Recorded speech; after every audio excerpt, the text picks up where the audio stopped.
Hey guys, before I start the podcast, a quick introduction. My name is Warnit and I'm the founder of Pet Excel Marketing. Pet Excel Marketing is a marketing agency that specifically works with pet businesses. Over the years, we have worked with pet food brand, pet relocation businesses, pet SaaS companies, pet clothing brand, cat food businesses, dog grooming services, and many other product and service-based pet businesses globally. Our services includes everything from creating graphics to running your ad campaign. Not only that, we have built amazing websites and apps for pet businesses. So if you have a pet business and would like us to help grow it, click on the first link in the description to book a call with our team. Now enjoy the podcast. Hey guys, welcome back to another episode of Pet Brand Podcast. I'm your host Warnit, and today we have an exciting guest joining us, Meg Meyer, the founder of The Bear and the Rat, a brand that's changing the way we think about pet treats with their gut healthy frozen delights for dogs. Meg's journey from launching a pet brand to appearing on Shark Tank is truly inspiring, and today she's here to share her story, insight into building a successful pet business, and tips for aspiring pet entrepreneurs. So, whether you're just starting out in the pet industry or looking for strategies to take your brand to the next level, this episode is packed with valuable advice and inspiration. So, let's dive in and get started. Meg Meyer, Meg, welcome to the show. Thank you. Happy New Year. Happy New Year. For real. Yeah. So, to kick things off, let's dive into the story behind your brand. And also, like, can you share the story behind the name, the beer and the rat? Yes. Sounds fascinating. The Yeah. crazy name. Yes, absolutely. So the bear, they both have passed. The bear was a Lhasa Apso who growled like a bear, and his brother from another mother is a rat terrier. So those guys, when Matt and my husband Matt is my co-founder, Yeah. and when we got together, the bear Mhm. was my dog, the rat was his dog. We Okay. actually knew each other from the time we were in eighth grade. And Oh, then Matt wow. looked on social media. He was in Florida, I was in Colorado, and he came out and we were like, okay, well, no matter what, the dogs have to like each other. And they totally went nuts for each other. And it's funny because we always called them Bear and Rat. And when we decided to start the business, we were like, well, I mean, there's really only one name. And I know it's a crazy name, but I think that a lot of pet owners, once they realize, oh, I have nicknames for my dogs. We Yeah. call them, whatever these crazy names are. It makes Mhm. it a little more Mhm. endearing, personal to Yeah, them yeah. too. It gives off a wholesome feeling. Yeah. Yeah, I like it. Yeah. I mean, there are Mhm. some people, typically, Mhm. some of our older customers at first, they're kind of like, why is there rat in the name? But we're like, well, it's a rat terrier, super cute. Look at this picture. Then they're like, okay, it's a little weird. But typically it's a name that people generally really like. Uh-huh. And what were you doing like before starting this brand? What's your background? Yeah, so I was a TV producer Wow. for shows like HGTV and the Food Network. Hmm. And um, Matt was actually a distributor. He was in grocery distribution. So he would actually sell and stock and do all the things that are really necessary for, especially a frozen brand out there. So he had a lot of knowledge of distribution. Hmm. Um, and I brought a lot of knowledge of marketing, storytelling. I was also an ad agency account Hmm. person. So, Hmm. yeah, project management type person. So, yeah, we both brought a lot of really essential skills into this business. Hmm. And when does it first started, the brand? When did we start? Well, we started back in 2010. So this has been a really long journey. Hmm. We bootstrapped it for many years. And by that, I mean that we both held our full-time jobs. We literally didn't tell our bosses that we had this thing on the side. When we did Shark Tank, we took PTO. We didn't tell anyone. We just went and did eventually when it aired almost a year later. No, like 4 months later, we finally told people. We were like, okay, you might see us. We have this thing that we do on the side. So yeah, but we started in our kitchen. We developed a recipe. We Hmm. went to a really exclusive farmers market in Colorado. It's the Cherry Creek Farmers Market, and it's Mm, where just a lot of brands start out. There's a human brand called Noosa, and they were there at the time, and they're a huge brand now, but they were literally just starting out too. So that's funny. But the reason we went to this farmers market is we wanted to make sure that we weren't completely insane and that we could sell this. And we mm. had it in little cups and stuff, and we would sell out every week. We did it for 3 weeks. We literally sold my bike so that we could afford to be there. It was Oh, expensive. It was an expensive yeah. farmers market. Mhm. And we were like, okay, we sold out. I feel like we can make this into something. So Mm, that was the summer of 2010. And then we started to figure out how to produce it for real. definitely. And starting a business is definitely never easy. So what were the initial challenges you faced when launching Yeah. the company? Yeah. One of the biggest challenges we faced for a very, very long time was making our product because at first we launched it in a pint form, which is a much larger form. And we knew that wasn't going to be a great form for what we were doing, but it was Mm, one of the only ways we could produce the product because there was a regional ice cream manufacturer. They were set up to produce pints. So that was just sort of we'll start this way and then we'll merge into a smaller format. But because the regional ice cream facility wasn't making frozen novelties, it was very, very labor intensive, time intensive, cost intensive, everything to mm, produce. mhm. We almost went out of business several times because it was just so challenging to produce. Yeah. And we eventually found a way to produce it in a much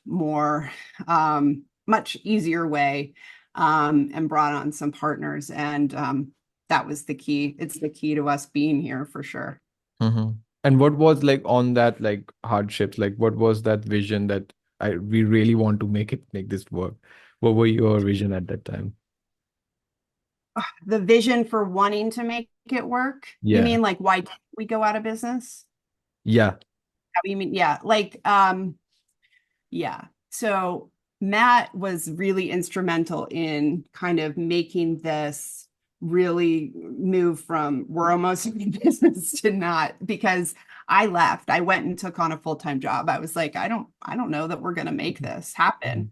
Mhm. Mhm. And Matt literally would call people and he found a really big sales opportunity and was able to get our product in and we were like, oh my gosh, how are we going to produce this? And that's when we were able to Mhm. go and find some partners who were able to make it. So I mean, it's very unorthodox what he did, cold calling people and getting like an opportunity, Mhm. but he did. Mhm. And it's truly the key to why we're here today. Mhm. Definitely. And exposure from Shark Tank is game Yeah. changing for many. It's like how did that impact your business?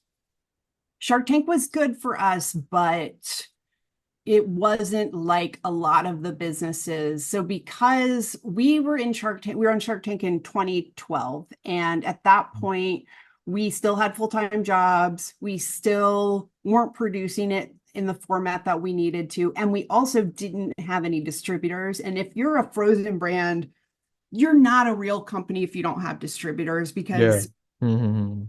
it's the only way. And for us, like we have to have volume in order to make our product. We have a lot of line time that we need to fill. Mm. And B, it's the only way for us to keep it cost effective. So it when we were on Shark Tank, we didn't have any distribution. So and we didn't have a way to ship it frozen.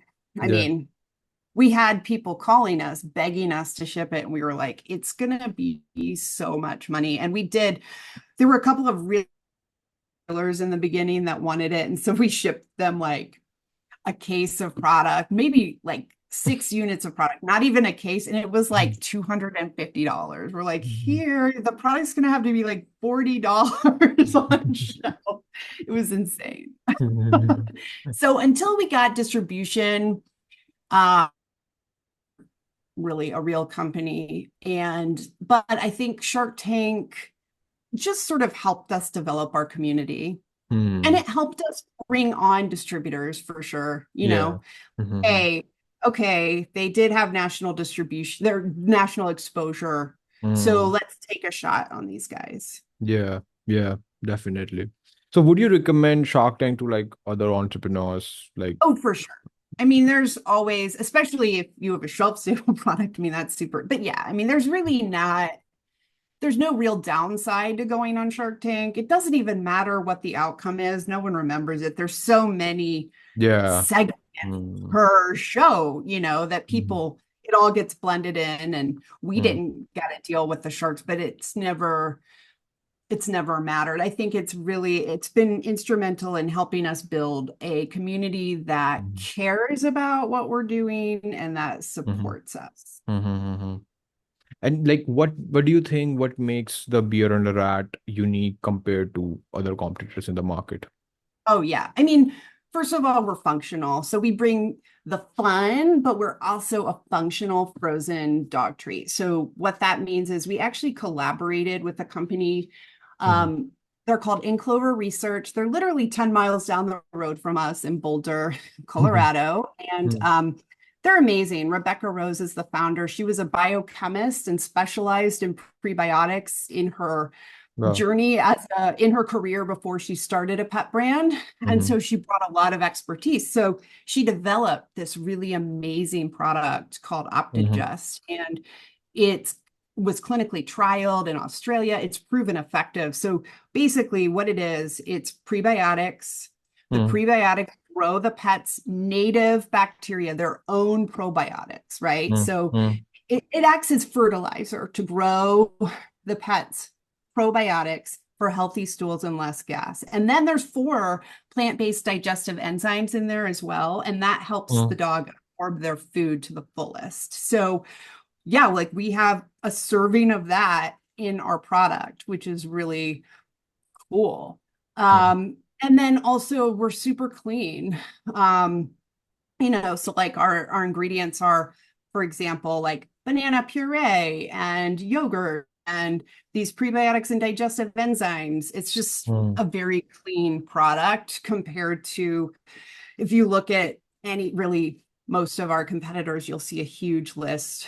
One of the big competitors has like 4 or 5 different sugars under Yeah. various names Yeah. and coconut Mm-hmm. oils and just a lot of stuff that dogs don't need. And they also have really large servings and lots of calories. Like one of the big guys are, so like our bacon is 49 calories a cup, and one of theirs is like 220 calories a cup. Wow. That's insane. Mm. That's a Yeah. lot for a dog. Mm. So someone's giving a small dog that product that's harmful. So yeah, we really do bring gut health. And then we just launched in 2024 a really cool topper. It's a food topper.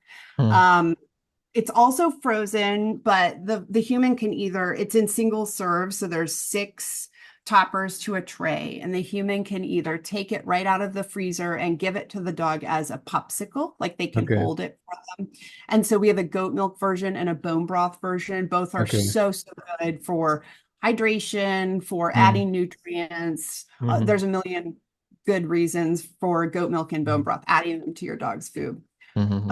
Or they can just thaw it for 10 minutes in cold water and pour it on the food. And it Mm-hmm. just, not only does it add the hydration, and I Mm-hmm. mean, for picky eaters, it can really tempt them to eat, but it's just such a cool product because there's Mm-hmm. really not one out there like it. So we love it. And it's fun, it could be a popsicle, but it's Yeah. also a topper.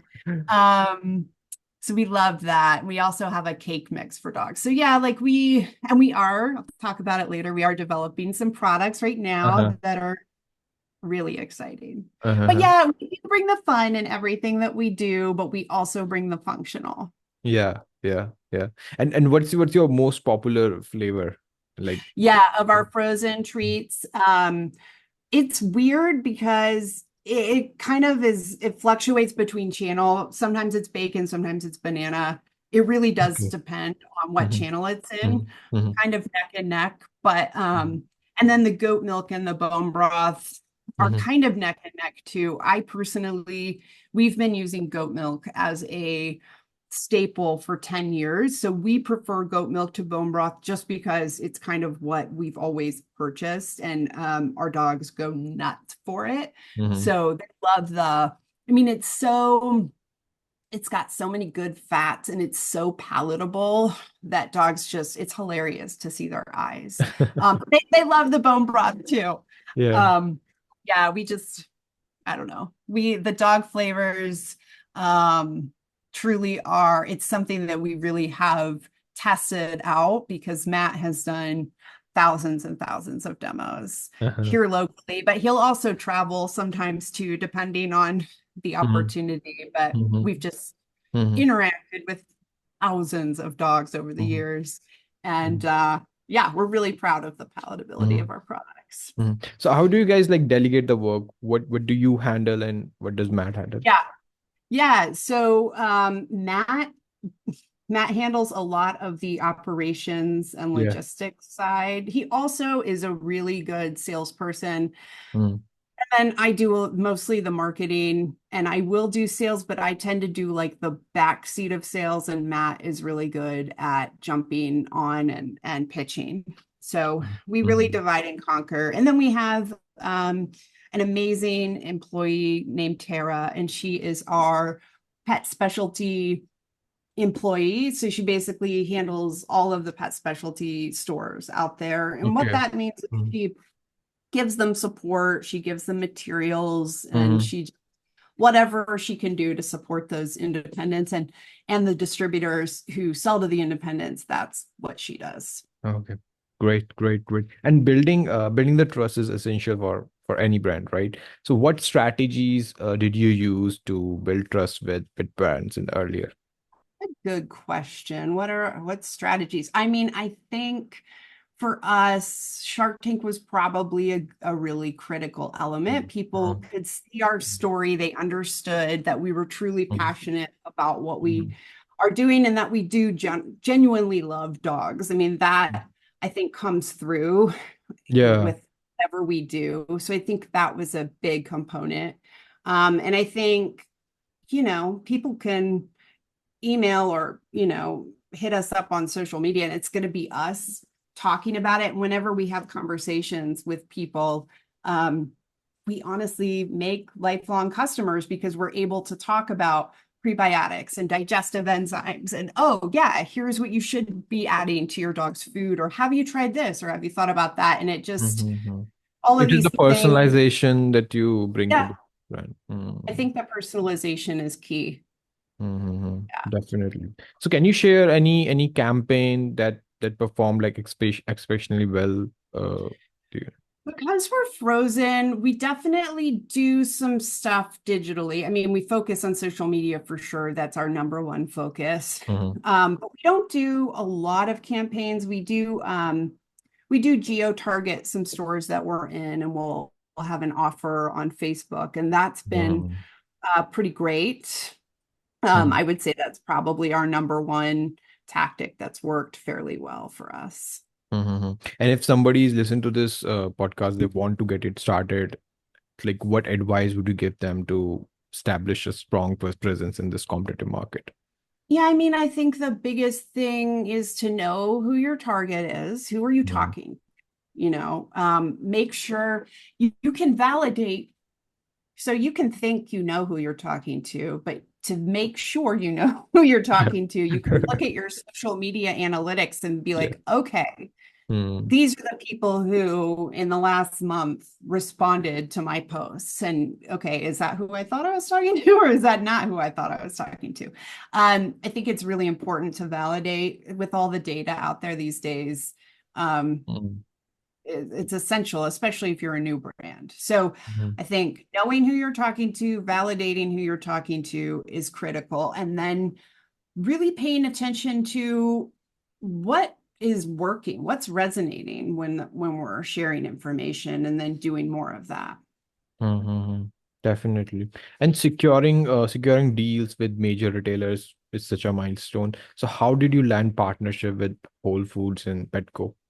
We're just so Matt and I are really tenacious. We're big hustlers, but we sell a lot of units to retailers, and retailers pay attention to that, you know? So, like, a lot of opportunities we've had have been retailers looking at the data and coming to us and asking us about it, you know? So that's been a big thing, is just we are a top performer in this category and retailers see that. So that's a critical component to our success for sure. It's just having strong data and doubling down and doing what we do Mm-hmm. best. Mm, definitely. And the pet industry has evolved over time, right? So Oh my have gosh, yes. and how have you seen consumer preferences change? Yeah. I mean, first of all, I think that the smartest pet retailers out there are focusing on frozen, you know. I mean, when you have all these competitors out there, Chewies and the Amazons and all of these things, the Thrives, you know, how do you compete? And I think that the frozen is still a huge one for where they Mm-hmm. can compete. Mm-hmm. So I think more consumers are more interested in these offerings as a result of that, because pet retailers are really good about, hey, what are you feeding your dog? Why are you feeding your dog this? And really getting down and asking these questions and then recommending. And because they're generally a really trusted source in the community, people will give it a try. One of the things that's cool about us is that we kind of consider ourselves like a gateway to a raw food. Like, it's a less expensive option than buying Mm-hmm. a $40 bag of frozen food. So let me see if my dog likes this. Oh, cool. My dog loves this. Okay, well, maybe I will try Mm-hmm. something else in the freezer. So that's kind of cool, and something that we're proud of, that we kind of help bring customers to the freezer. But I do Mm-hmm. think, yeah, I mean, there's far more options today than there were 20 years Yeah, ago with, definitely. you know, with frozen and freeze dried, and Mm-hmm. even some of the things like the air baked and all of these things. So there's Yeah. just a, and all the consumer DTC brands too. So yeah, I think it does kind of come down to trust. Like, who do you trust, and what are you willing to try? Mm-hmm. And what do you think the future looks like for the pet industry as you're seeing that Yeah, there's so many categories are coming? So what's your perception for the next 10 years for the pet industry as a whole? I mean, it's been so crazy in the past 10 years. I don't think the pet industry will just dissolve. I don't think it's just going to go away as far as like the retailers. I think that the retailers that are really focused on delivering exceptional customer service and education are going to be around. You know, those are the ones that consumers, it's some of the retailers really get hung up on the competition, but I think the ones that are super successful are the ones that are really focused on helping the consumer del- feed their dog better. And if they Yeah. can do that, you know, the customer's going to come back and they're going to recommend the store to their friends. And I think that's essential. So I think that the more retailers who can focus on that and really do that as well as they can are going to be around. Mm-hmm. Um, you know, I'm sure that the online will continue to grow because it continues to. Um, and beyond that, I don't know. What do you think? No, it's definitely increasing. I mean, US is a developed market for the pet, right? But I'm from India, Yeah. and we're also seeing how things are evolving here because usually, in India is like it's still a developing country, right? So Yeah. people are more focused on themselves, but we are seeing the way people are treating their pets now. There's literally their Yes. babies, and so many new brands, so many new companies, services, pet services companies are evolving. So that's definitely a great sign. Yeah. Oh, for sure. Yeah, there is a lot of opportunity for sure. Just Mhm, not just in the US. mhm, Absolutely. mhm. And for entrepreneurs considering the pet space, like where do you see the biggest opportunities if somebody wants to get started? I mean, I think it for the really any emerging brand, I think the easiest way is to really go talk to your local pet stores and Mm-hmm. develop a rapport. Because if you're selling something that's good, it shouldn't Mm-hmm. be a difficult sell to the pet stores because they're always looking for quality, good products. They love local products. So I think starting there is a really smart move. And Mm-hmm. also, they can be strong advocates. A lot of these retailers have amazing networking communities, and they can say, hey, have you heard about this amazing brand? Because, oh my gosh, they just came into my store. I was blown away by them. So, I mean, you Mm-hmm. never know how a couple of stores might take you further. Mm-hmm. And also pricing is also important, it's a delicate matter. So how do you determine the right price point for your products? Yeah, I mean, it's really difficult. I think that brands should seek out a lot of feedback because first of all, there's many ways to sell, like you could sell without a distributor, and that's going to be a totally different mindset than if you are going to sell Yeah, with a distributor. yeah. Like Mhm. you have to really, it's extremely complex, and you really need to ask a lot of questions and ask for feedback before kind of going into it, or you're just going to have a lot of backtracking because it's important to be priced correctly, because that also signals trust with consumers. If you're out there at some crazy price and you don't have a concept of why you're on that, Yeah. you're that price, Why are you that's a charging that problem. much? That's definitely a problem. Like if you think you're going to be 8.99 on shelf and you end up being 17.99 on shelf, that's an issue. Yeah. So it's extremely complex to learn, and I would say it's important to find some mentors to Mhm. really help Mhm. because Mhm. otherwise you could definitely, yeah, create a big mess. So did you guys had anyone who's was guiding you?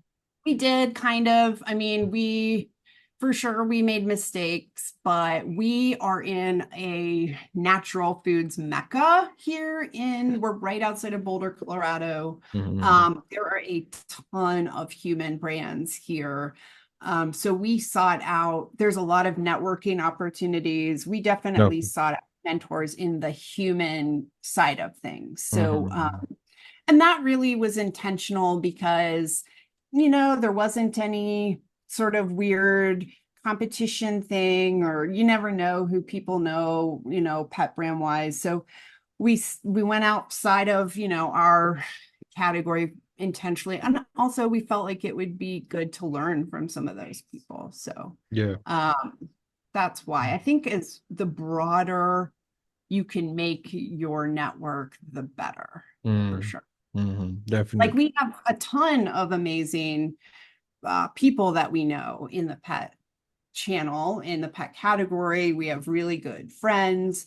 We have some mentors, but it's important to look outside and have, people in the food, people even in totally different, like maybe they're in Mm. accessories too. And I Mm. just think it's good to have a broad network too, so Mm. that you're not too, maybe you don't miss out on an opportunity that you might Yeah. not have considered. Mm. Definitely. And talking more about your personal journey. So entrepreneurship is definitely a full-time lifestyle, right? So what Yes. does a typical day in your life look like? So what does the schedule look like? Yeah, so it is. It can be challenging for sure. I mean, Matt and I have two kids. We have a 12-year-old and a 9-year-old, Oh, two wow. boys. So like we have to add that to the mix. And we have two dogs. Mhm.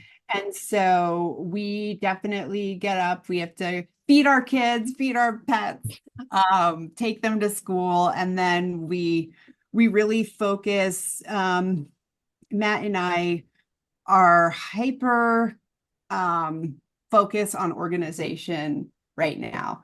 And really what that means is we're getting ready for the new year, but like we're consulting our action lists on a weekly and a daily basis. And so we're like, okay, these are priority. We need to get this done now.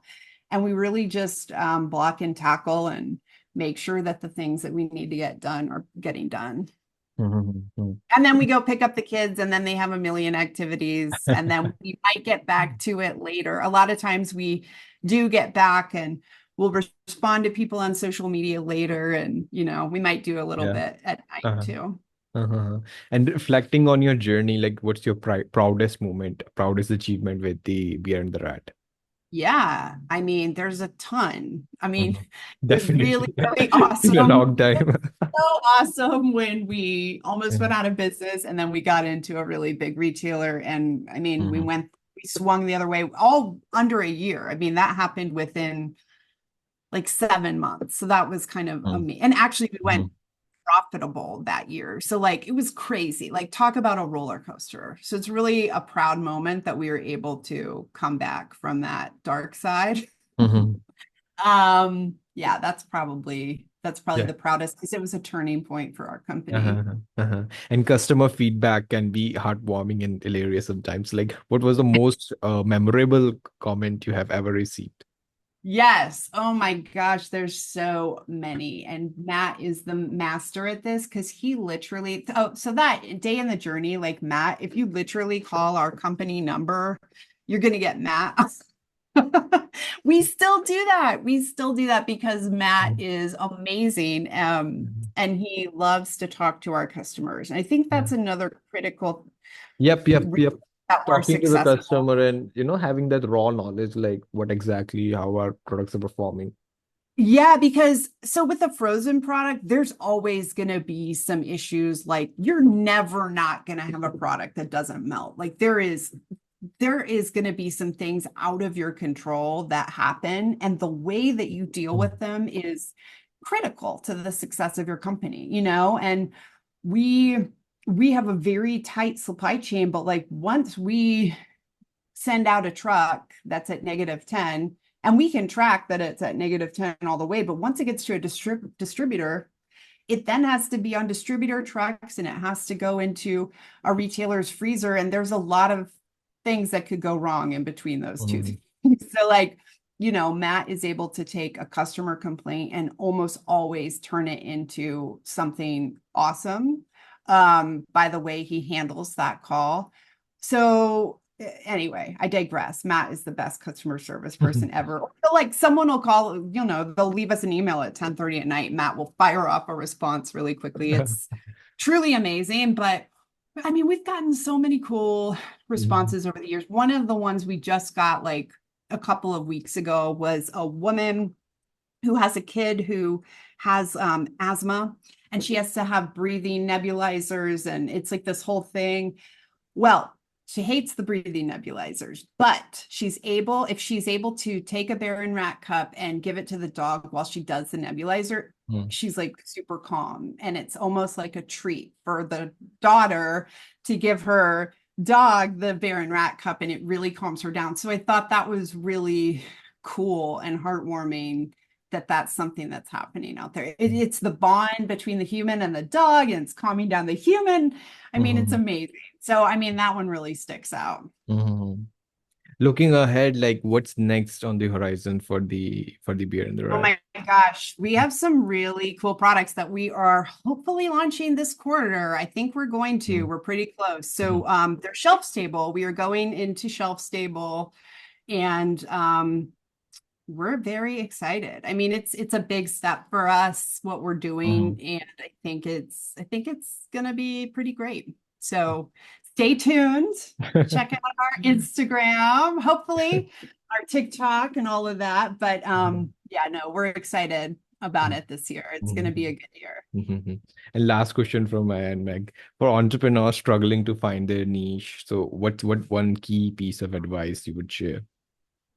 Yeah, I think that feedback is really critical. We've had customers, or not customers, we've had potential brands reach out to us. And most of the time, they're kind of on the right track. And we might be able to say, oh, well, have you considered this, or have you talked to this person? Because maybe you should do that. Mhm. And I think that's cool.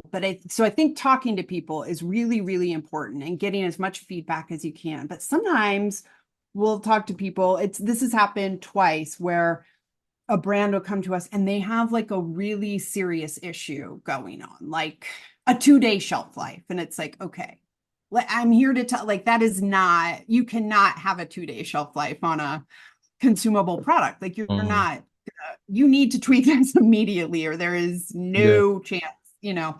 So Mm. we've had that and we've had to say, like, hey, I mean, we've been in this, there's no way you can make that happen. So, like, I just think it's really good to get a lot of feedback from as many trusted, you know, companies that you admire within your space as possible.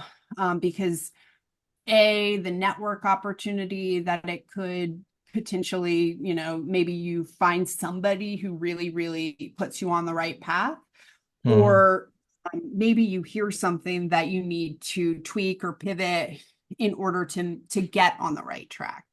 I mean, sometimes the feedback can be, maybe it doesn't make sense. I mean, we've had conversations where it's like, okay, that was kind of weird. I mean, you have to really find trusted people Yeah. because it can be hard to have lots of opinions flying at Yeah. you. Yeah. It's Mm. it's kind of good to have like maybe three questions that you have of the brand, because Mm. then you're gonna at least kind of get out hopefully what you can get out of it. But Mm. or not even the brand, like maybe it's a retailer that you really admire and, hey, do you have like 15 minutes where we could talk? I'm Yeah. starting this Mm. brand and I have some questions on pricing. I mean, going to a retailer and asking about pricing is a really smart idea, Mm. because then they're going to be really happy that you came to them, but also that like you listen to them, because then I'm sure they'll be the first one to say, well, okay, like let's talk about an order. So yeah, I mean, thinking outside of the box, not just at the brand, and thinking about who else might be able to give you some good, solid feedback is really important. Mhm. Definitely. And that brings us to the end of today's episode of the Pet Brand Podcast. A huge thank you to Meg Meyer for joining us and sharing her incredible journey and insight into building the beer and the rat. Thank you. And if you enjoyed today's episode and found it helpful, make sure to subscribe and leave us a review. And don't forget to share it with anyone who might benefit from the tips and advice of Meg shared today. To check out Meg's products, visit the Beer and the Rat website and see their range of gut healthy treats for dogs. I will leave all the links in the description below. And yeah, that's it, Meg. Thank you so much once again. Thank you. Appreciate you. Thank Great, you. great, great.